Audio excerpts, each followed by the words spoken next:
Hello students, मैं करण त्रिपाठी आप सभी का केटी क्लासेस द डिस्क्रिप्टिव हब में वेलकम करता हूं। आज का स्टूडेंट्स हमारा सेशन प्रॉब्लम 1.2 को लेकर बेस्ड है और आज हम प्रॉब्लम 1.2 को डिटेल में समझेंगे। आज के सेशन के एंड तक आप समझ पाएंगे कि मॉलिक्यूलर फॉर्मूला और एम्पिरिकल फॉर्मूला को करण भैया कैसे, अगर हमारे पास किसी कंपाउंड की हमें उनमें जो एलिमेंट्स हैं उनकी अगर परसेंटेज दे रखी है तो कैसे हम एम्पिरिकल फॉर्मूला को यहाँ पर टारगेट कर पाएंगे। ठीक है, देखिए तो क्वेश्चन को पढ़ते हैं स्टूडेंट्स। हर बार की तरह एक कंपाउंड है जिसके अंदर 4.07% हाइड्रोजन है, 24.27% कार्बन है और वही 71.65% क्लोरीन है। ठीक है, 11th क्लास के chapter first some basic concepts of chemistry का काफी इंपॉर्टेंट क्वेश्चन है ये। ठीक है, और ऐसे क्वेश्चन आपको फाइनल एग्जाम में भी देखने को मिल सकते हैं। मोलर मास करण भैया 98.96 ग्राम है। तो सारी चीज तो स्टूडेंट्स हमें दे रखी है, हमें निकालना क्या है? तो करण भैया हमें निकालना है एम्पिरिकल और हमें निकालना है मॉलिक्यूलर फॉर्मूला। ठीक है, छोटे छोटे स्टेप में हम अपने पूरे सॉल्यूशन को देखेंगे और फाइनली हम कहां पहुंचेंगे? अपने एम्पिरिकल फॉर्मूला तक। और जैसे ही एम्पिरिकल फॉर्मूला आएगा, एम्पिरिकल फॉर्मूला मास निकालकर हम टारगेट करेंगे मॉलिक्यूलर फॉर्मूला को। ठीक है, चलिए स्टूडेंट समझते हैं। तो सबसे पहली बात यहां पर आपको ध्यान रखनी है, क्योंकि ये क्या है? मास परसेंट है आपके पास। एक कंपाउंड के एलिमेंट की क्या है स्टूडेंट्स? मास परसेंट है। तो इसका मतलब मेरे पास वो जो पर्टिकुलर कंपाउंड है, ठीक है, जिसका भी हम यहां पर एम्पिरिकल फॉर्मूला और मॉलिक्यूलर फॉर्मूला देखेंगे, उसको मैं क्या कंसीडर करूंगा? 100 ग्राम। ठीक है, तो यहां पर मैं लिखने जा रहा हूं स्टेप फर्स्ट में, ध्यान देंगे स्टूडेंट्स। स्टेप फर्स्ट के अंदर हमारी पहली बात जो होगी, यहां पर जो मेरे पास 4.07% हाइड्रोजन है, इसको मैं क्या लिख सकता हूं? क्योंकि ये मास परसेंट है तो ये 4.07% हाइड्रोजन को मैं क्या लिख सकता हूं? 4.07 ग्राम हाइड्रोजन एटम के कितने में से? 100 ग्राम, वो जो पूरा कंपाउंड होगा, तो मैं इसको बोल सकता हूं 4.07 ग्राम ऑफ हाइड्रोजन एटम। यहां तक ठीक है स्टूडेंट्स। इसी तरीके से मेरे पास जो दूसरा एटम है यहां पर है, वो है कार्बन। और कार्बन के करण भैया 24.27% है कार्बन के, तो इसको मैं क्या लिख सकता हूं students? 24.27 gram carbon atom. Chlorine, तीसरा एलिमेंट यहां पर chlorine, chlorine atom 71.65% students chlorine आपका नॉन मेटल। और इसको मैं किस तरीके लिख सकता हूं? 71.65 gram of chlorine element, chlorine atom. यहां तक आई होप चीजें आप समझ पाए होंगे। अब यहां पर ये स्टेप फर्स्ट हमारा कंप्लीट होता है। तो स्टेप फर्स्ट में स्टूडेंट्स क्या ध्यान रखेंगे आप? क्या बताया मैंने कि जो भी आपको मास परसेंट गिवन है उसको आप ग्राम में एक तरीके से कन्वर्जन में इसको यहां पर आप रखेंगे, ग्राम में कन्वर्ट करके यहां पर इसको आप रख सकते हैं। दूसरी चीज अब आपको ध्यान रखनी है, स्टेप 2 में, स्टेप 2 हमारा काफी मेन होगा स्टूडेंट्स। स्टेप 2 हमारा काफी मेन होगा। स्टेप फर्स्ट में हमने क्या किया कि जो भी करण भैया में मास परसेंटेज दे रखी थी उसको हमने किस में कन्वर्ट कर लिया? उसको किसका रूप दे दिया हमने? ग्राम का। उसी परसेंटेज को मैं क्या बोलूंगा कि वो 100 ग्राम में 4.07 ग्राम मेरे पास हाइड्रोजन एटम है।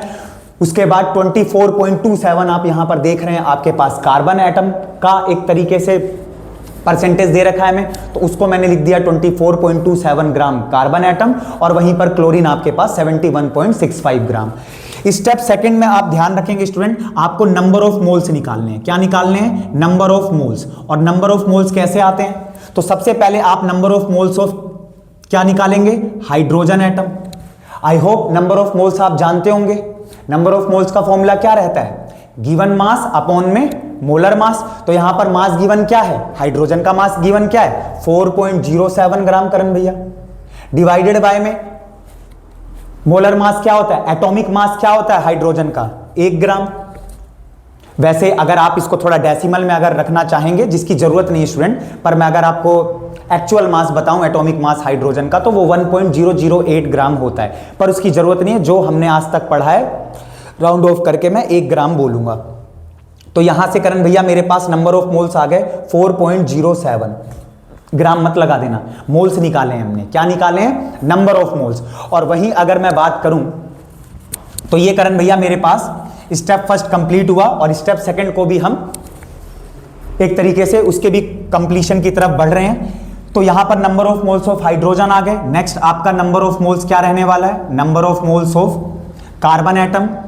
तो ये गिवन मास कितना है हमारे पास 24.27 ग्राम स्टूडेंट्स अपॉन में मोलर मास।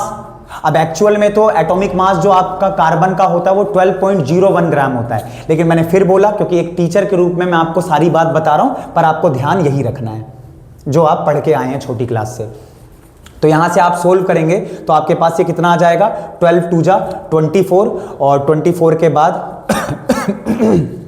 पूरा 27 लेना होगा तो 0 लूंगा और 12 2 जा 24 बहुत है स्टूडेंट, 2.02 तक बहुत है, 2 डेसिमल प्लेस तक बहुत है। ऑल्दो आप निकालने को निकाल सकते हैं। उसके बाद 3 बचेगा आपका, 3 आपका 30 बनेगा, ठीक है, पर जरूरत नहीं है 2.02, 2 डेसिमल प्लेस तक हमने कंसिडर कर लिया। इसके बाद बारी आ रही है तीसरे एलिमेंट की। बताइए मेरे को, बताइए कौन सा एटम है तीसरा, हमारे पास क्लोरीन एटम। तो number of moles of chlorine, बोलिए मास गिवन कितना है हमारे पास, तो मास गिवन है 71.65। आपको समझ आया स्टेप फर्स्ट स्टूडेंट कि क्यों हमने उस परसेंटेज को हमने क्या लिखा ग्राम में, उसको शो किया।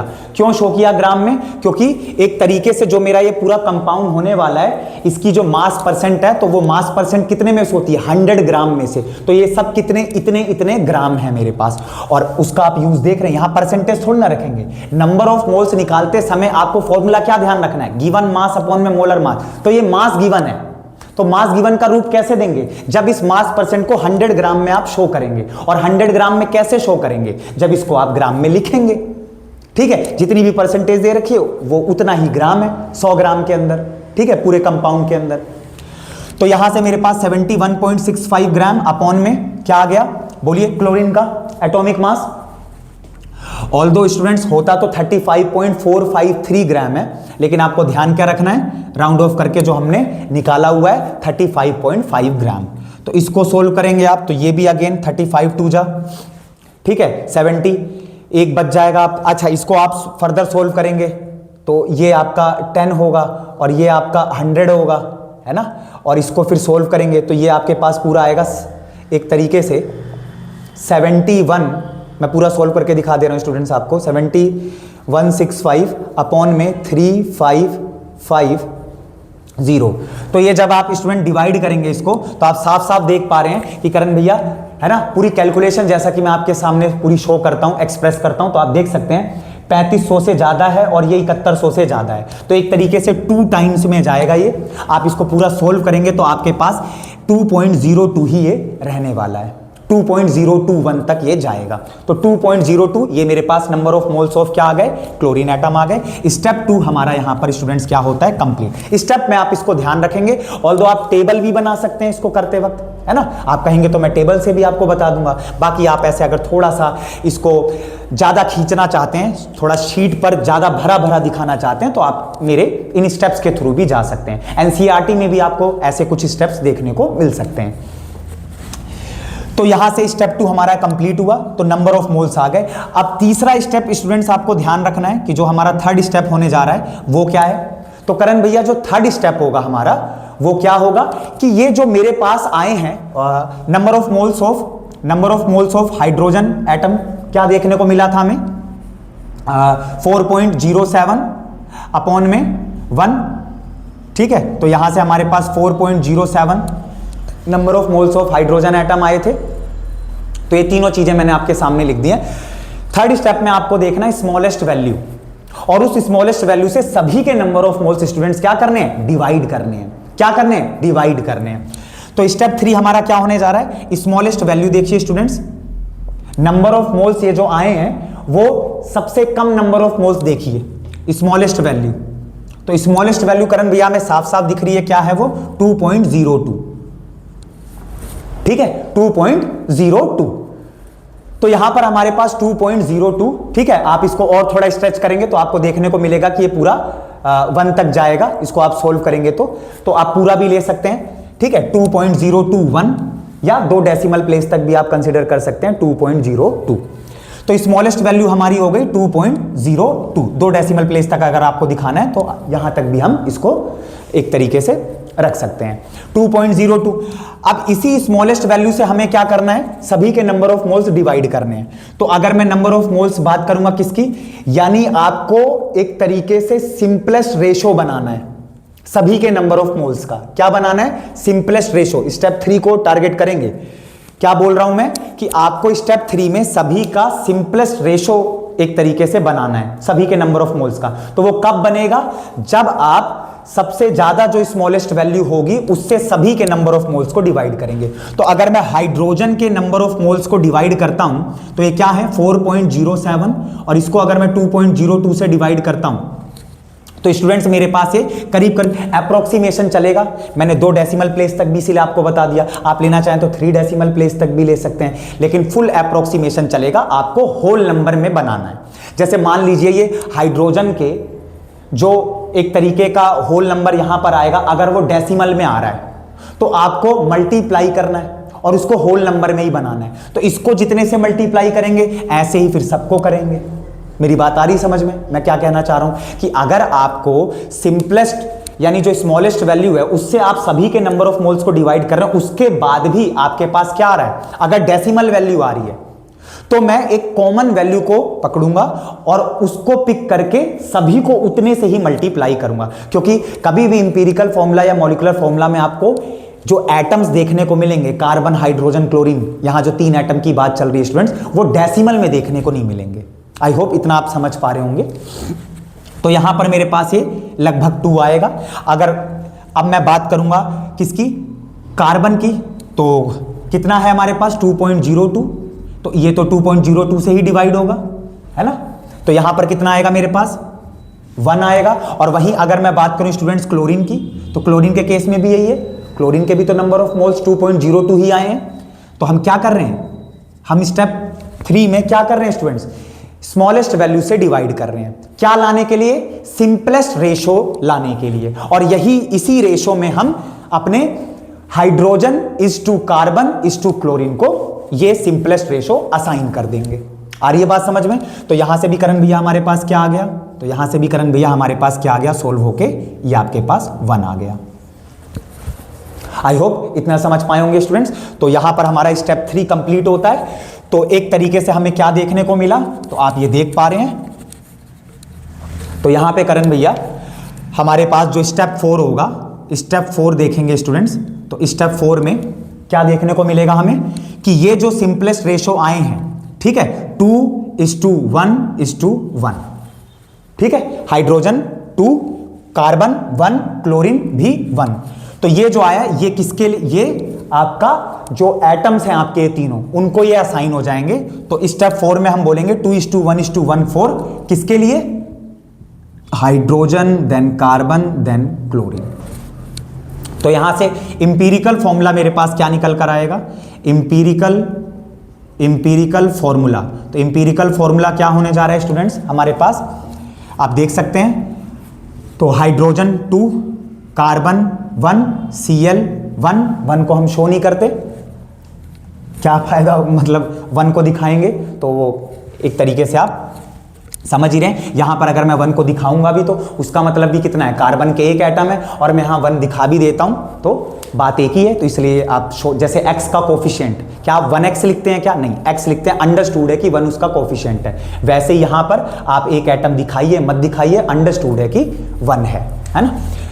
तो ये क्या बना मेरे पास, CH2Cl, ठीक है, क्लोरोमिथाइल ग्रुप CH2Cl, बढ़िया सा एक हमारे पास ये इंपीरिकल फॉर्मूला निकल कर आ गया। आई होप स्टूडेंट्स अच्छे से आप इंपीरिकल फॉर्मूला को समझ पाए होंगे, है ना। इसको थोड़ा सा एक आप समझ ही रहे हैं ना, कार्बन, हाइड्रोजन, क्लोरीन, आप इस तरीके से भी दिखा सकते हैं इसको, CH2Cl। तो ये हमारे पास रहा इंपीरिकल फॉर्मूला। अब इसी से हमें स्टेप 5 पर जाना है स्टूडेंट्स, और स्टेप 5 पर जाने के लिए हमें किन बातों का ध्यान रखना है कि जो भी इंपीरिकल फॉर्मूला आया हमारे पास, इस इंपीरिकल फॉर्मूला से हमें क्या निकालना है, इंपीरिकल